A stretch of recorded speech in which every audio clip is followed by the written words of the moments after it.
Welcome to சுட்டி குட்டி stories. நிலவின் குரல் கேட்கும் சிறுமி லைலா.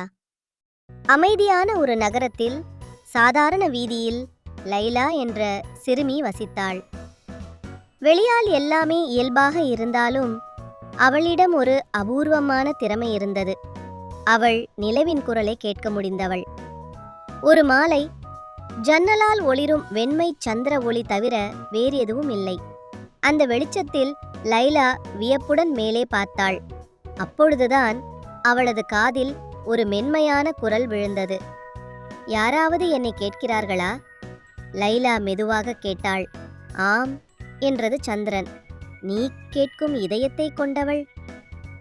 அந்த இரவுக்கு பிறகு ஒவ்வொரு பூரண சந்திரமும் லைலா ஜன்னலருகே சென்று செவிமடுத்தாள். சந்திரன் புது கதைகளை சொன்னது. விண்வெளி கதைகள் அல்ல, மனிதர்கள் பற்றியவை. ஜப்பானில் தாயின் நினைவாக சூரியகாந்தி செடிகளை நட்ட சிறுவனும், கென்யாவில் மணலில் உச்சியை காட்டி தம்பிகளுக்கு கற்றுக் கொடுக்கும் சிறுமியும், ஒரு பூங்காவில் பறவைகளுக்கு உணவளிக்கும் முதியவரும். ஏன் இதையெல்லாம் எனக்கு சொல்கிறாய் என லைலா கேட்டாள். கதைகள் நம்மை குணமாக்கும் என்ற சந்திரன். அவற்றை பகிர வேண்டியவள் தேவை. அதிலிருந்து லைலா அந்த கதைகளை பகிரத் தொடங்கினாள்.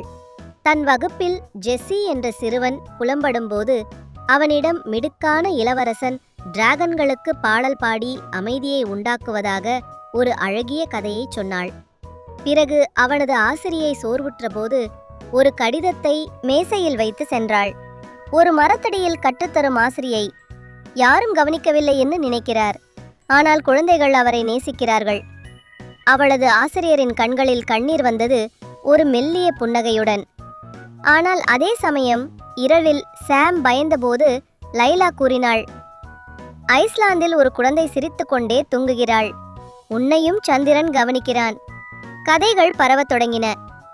ஜெஸ்ஸி பிறருக்கு உதவினான். சாம் நண்பர்களுடன் புத்தகம் பகிர்ந்தான். ஆசிரியை கதைகள் அடங்கிய சுவர் ஒன்றை உருவாக்கினார். ஒரு நாள் லைலா கேட்டாள், இந்த கதைகள் எப்போதும் இருக்குமா? சந்திரன் மெதுவாக ஒளிர்ந்தது. யாராவது கேட்கும் வரை அவை தொடரும்.